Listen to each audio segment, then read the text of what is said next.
हम लोग ने पिछले वीडियो में पढ़ा कि किसी भी द्विघात समीकरण के मूलों की प्रकृति जानने के लिए हम उस द्विघात समीकरण का विवेचक या विविक्तकर निकालते थे और उसी विविक्तकर या विवेचक के माध्यम से हम उसके मूल को बता सकते थे कि वो मूल उसके वास्तविक और असमान होंगे या मूल वास्तविक और समान होंगे या उसके कोई मूल नहीं होंगे। ये 3 स्थितियाँ होती थी। ठीक है, ये आप लोग को याद हो गया होगा। तो और साथ ही हमने पढ़ा था कि किसी भी द्विघात समीकरण को हल करने के लिए एक विधि होती थी जिसमें हम उसके बीच वाले पद को दो हिस्सों में बांटकर फिर गुणनखंड लेकर उभयनिष्ठ करके फिर उसे 0 के बराबर करके x का 2 मान हम निकालते थे। आज हम पढ़ेंगे एक तीसरी विधि, दूसरी विधि पढ़ेंगे। इस दूसरी विधि में हम लोग पढ़ेंगे किसी भी द्विघात समीकरण को पूर्ण वर्ग बनाने की विधि द्वारा उसके 2 मूल ज्ञात करेंगे। सबसे पहले एक उदाहरण हम देखेंगे x² + 4x - 5। इसमें हमें मूलों के अस्तित्व की जांच करना है। तो मूलों के अस्तित्व की जांच करने के लिए हमें पहले इसका d का मान निकालना पड़ेगा, इसका विविक्त कर। तो d बराबर b² - 4ac। तो b का मान हो जाएगा 4 - 4, a के जगह पे 1 और c के जगह पे -5। यहाँ क्या हो जाएगा 4 का स्क्वायर होगा, तो 4 का स्क्वायर करेंगे तो 16 माइनस 4 × 5 = 20 और 20 से कम 20 - 20 कितना हो जाएगा 16 + 20 बराबर कितना हो जाएगा 36। 36 क्या है, इसलिए हमें d मिला क्या 36 से d बड़ा है 0 से। अतः इस समीकरण के मूल वास्तविक और असमान होंगे, मतलब 2 अलग अलग मूल प्राप्त होंगे। समझ गए? देखिए, कभी भी यही 2 स्थिति रहती है तभी हम किसी द्विघात समीकरण को हल कर पाते हैं। यदि d 0 से बड़ा हो या d कम से कम 0 आ जाए। यदि d का मान 0 आ जाए तभी हम मूल को हल करके ज्ञात कर सकते थे, या d 0 से बड़ा हो तब तो हम 2 अलग अलग मूल ज्ञात कर सकते थे। लेकिन यदि d 0 से छोटा हो, अगर माइनस में आ जाए d का मान, तब हम उसे हल नहीं करेंगे क्योंकि आगे हमें हल प्राप्त नहीं होंगे। समझ गए? तो हमें इस समीकरण का विविक्त कर d मिला कितना 36, जो 0 से बड़ा है, तो इसके मूल वास्तविक और असमान होंगे।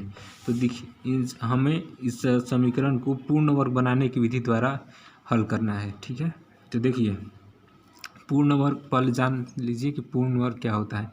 पूर्ण वर्ग संख्या होती है 1, 1 के बाद 4, 4 के बाद 9, 9 के बाद 16, 25, 36, 49 या फिर 64, ऐसे आगे चलता जाएगा। ये पूर्ण वर्ग संख्या इसलिए कहलाती है क्योंकि इनका वर्गमूल एक पूर्ण वर्ग संख्या होती है। समझ गए? ठीक है, 3 होता था, 9 का वर्गमूल, 16 का वर्गमूल 4 होता था, इसी तरह आगे भी चलती जाएगी। ठीक है, एक पूर्ण वर्ग संख्या है, √4 भी एक पूर्ण वर्ग संख्या है। तो आप देख सकते हैं x² + 4x - 5। यहाँ पे जो इसका पहला x² का गुणांक देखेंगे, x² का गुणांक क्या है 1 है। एक पूर्ण वर्ग संख्या है। ठीक है, क्योंकि 1 का वर्गमूल 1 होता था। तो अब हम क्या करेंगे, देखिए इसे a + b के मान पर तोड़ेंगे, a + b के होल स्क्वायर पर। यहाँ पर क्योंकि x² में एक पूर्ण वर्ग संख्या थी, इसलिए इसको लिखेंगे x का स्क्वायर। a² हमें फॉर्मूला क्या होता था a + b का होल स्क्वायर, इसे लिख देंगे a + b के होल स्क्वायर बराबर a² + 2ab + b²। तो a² हो गया, अब उसके बाद प्लस 2, उसके बाद a के जगह पे x और b के जगह पे 2a। b के जगह पे हमें ऐसा पद रखना है कि तीनों गुणा करने पर हमें इसका बीच वाला पद अर्थात 4x प्राप्त हो। तो 2 और x में गुणा किए 2x हो गया, अब 2x में एक और 2 से गुणा करेंगे तभी हमें 4x प्राप्त होगा। तो ये जो 2ab ये 2 है वो b के स्थान पे रहेगा। समझ गए? ये एक्स जो है एक्स हमें ए का स्थान रहेगा एक एक्स का। अब देखिए ये हम 2ab के रूप में लिख दिए, ठीक है। 2 दूनी 4 और 1 से 4x हो गया। अब फिर फॉर्मूला में क्या होता था अंतिम पद B square plus B square. B हम क्या निकाले थे 2, तो 2 का स्क्वायर, समझ गए। अब देखिए जो बी का स्क्वायर है इसे हमें इस क्वेश्चन में इस द्विघात समीकरण में इसका बी स्क्वायर का कोई जगह नहीं है, इसलिए इसको बी स्क्वायर को यहाँ से हटाने के लिए मैं इसका चिन्ह बदल के सेम बी स्क्वायर कर देते थे, क्योंकि ये प्लस बी स्क्वायर और माइनस बी स्क्वायर दोनों संख्या एक ही है, इसलिए कट जाएगा। लेकिन हम काटेंगे नहीं, अभी इसको इसी तरह लिखने देंगे और ये -5 जो है -5 उतार देंगे, समझ गए। अब देखिए आप देख सकते हैं कि ये किस रूप में है, तो A square plus 2ab plus B square के रूप में है। तो हम इसको हम लिख सकते हैं क्या है, ए प्लस बी के होल स्क्वायर पर लिख सकते हैं। जब इस रूप में है तो हम इसे ए प्लस बी के होल स्क्वायर में लिख सकते हैं। तो यहाँ ए के जगह पे होगा एक्स और बी के जगह पे होगा क्या 2, ठीक है। एक्स प्लस 2 का होल स्क्वायर हो सकता है। अब ये इसको उसी तरह उतार देंगे, -2 का स्क्वायर 4 और ये -5, सबके बराबर में 0 लिखते जाना है हमें, बराबर 0। तो इसके भी बराबर में 0 लिख देंगे। तो ये हो गया x प्लस 2 का होल स्क्वायर। अब -4 और -5 मिलके क्या हो जाएगा -9 बराबर 0, समझ गए। अब देखिए -9 को हम बराबर की साइड लेकर आ जाएंगे, x प्लस 2 का होल स्क्वायर बराबर 9 + 9 हो गया।